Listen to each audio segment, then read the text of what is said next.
I'm going to tap on photos here and take a look at the different photo widgets that we can add. So photo collection, this is going to rotate between a selection of photos rather than displaying just one.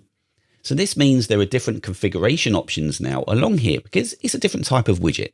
So I'll tap collection and I need to add some photos in here. Again, I'll use the Photos app for this. I'll tap collections up here and select my Widgetsmith album. Now let's just pick some of these Disney ones here and I'll tap add. And they're all added in nicely. Now I'm going to go into settings so that I can name it.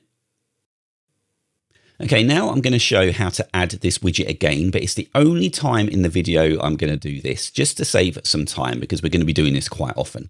So long press, edit, add widget, search for Widgetsmith, then tap, select your size and tap add widget.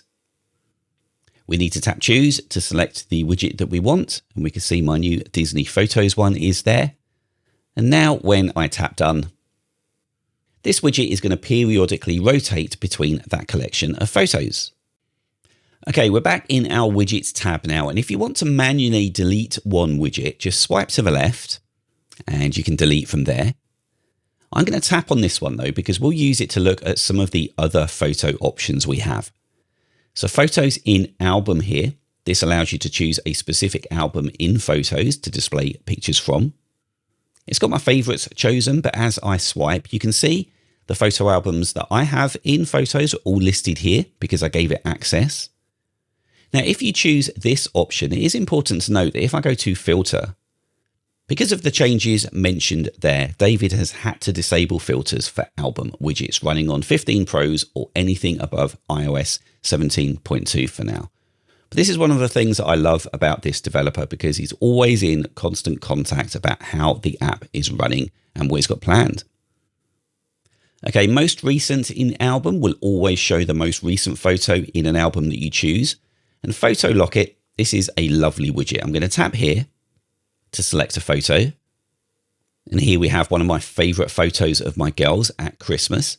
Now with this, I can tap on shape up here and switch between heart, tree, star, circle, and diamond. All nice, but I prefer the heart for this one, I think.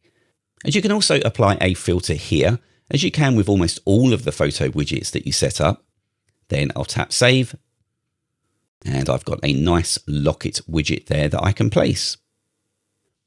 Now below photo locket, we have photo temperature, which just shows the current temperature alongside your currently chosen photo. Now, of course, this means we must have more options here to choose from. So location here allows you to choose a location that you want to report the temperature on. I can tap add edit locations here. And I'll add my current location because I'm not actually in London. And you can search to add different locations as well. In fact, I've just paused there and added a photo of Lake Garda, where we're going on holiday to later this year. And that is the temperature there at the moment. Now, as there is some text displayed on this widget, we've got more options here. We can change the alignment. Just choose where you would like to place it here. And we can also change the font and the color of the text, but I'll show you how to do that later when we come to themes. Okay, let's just tap widget to come back to our list. And photo temp and conditions is pretty much the same, but with a symbol there to show you the current weather conditions.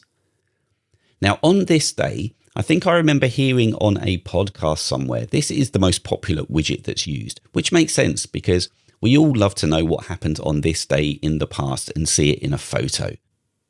Then other options here, we have photo with the current day. We have the current day and date. The fuzzy time there, which I don't think I've ever used. Now I've changed the location to Lake Garda at the moment. So this is all Lake Garda time as I record. Then photo countdown here, this lets you count down to a certain date. And this can be very useful if you're going on holiday, for example. So I'll change the text here to holiday. Then I'll tap date and time. And we can change the countdown to dynamic, to a timer, or standard there.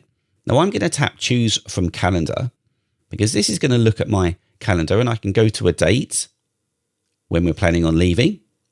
There we are, I think. Nope, it's a week after. And here we can see my calendar events listed. So if I tap, it's now going to count down to that specific event in my calendar, 5 months and 5 days. So what I've done here is I've created 2 of those kind of widgets. So on the left, we have a countdown to the holiday. And just in case I'm not feeling stressed enough at some point in the year, I've got a nice countdown to Christmas Day as well.